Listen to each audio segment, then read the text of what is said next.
'Twas the night before Christmas, when all through the house not a creature was stirring, not even a mouse. The stockings were hung by the chimney with care, in hopes that St. Nicholas soon would be there. The children were nestled all snug in their beds, while visions of sugar plums danced in their heads. And mamma in her kerchief and I in my cap had just settled our brains for a long winter's nap. When out on the lawn there arose such a clatter, I sprang from the bed to see what was the matter. Away to the window I flew like a flash, tore open the shutters and threw up the sash.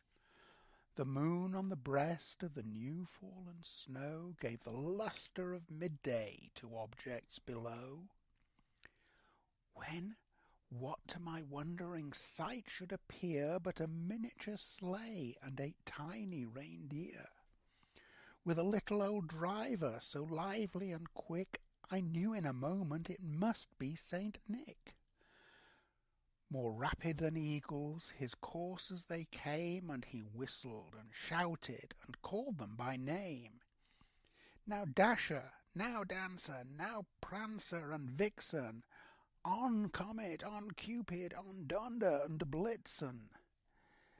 To the top of the porch, to the top of the wall, now dash away, dash away, dash away all.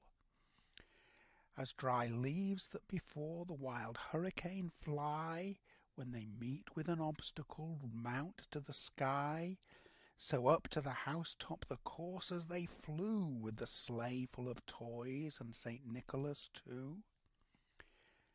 And then, in a twinkling, I heard on the roof the prancing and pawing of each tiny hoof. As I drew in my head and was turning around, down the chimney St. Nicholas came with a bound.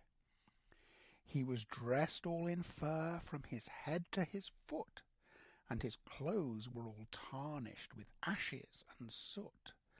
A bundle of toys he had flung on his back, and he looked like a peddler just opening his pack.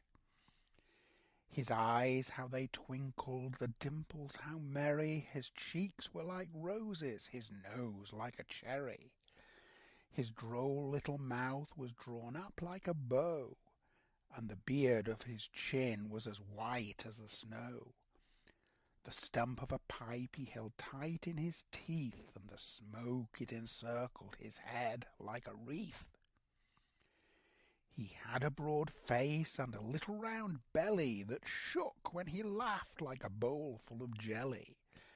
He was chubby and plump, a right jolly old elf, and I laughed when I saw him in spite of myself. A wink of his eye and a twist of his head soon gave me to know I had nothing to dread. He spoke not a word, but went straight to his work, and filled all the stockings, then turned with a jerk, and laying his finger aside of his nose, and giving a nod, up the chimney he rose. He sprang to his sleigh, to his team gave a whistle, and away they all flew like the down of a thistle. But I heard him exclaim, ere he drove out of sight, "Happy Christmas to all, and to all a good night."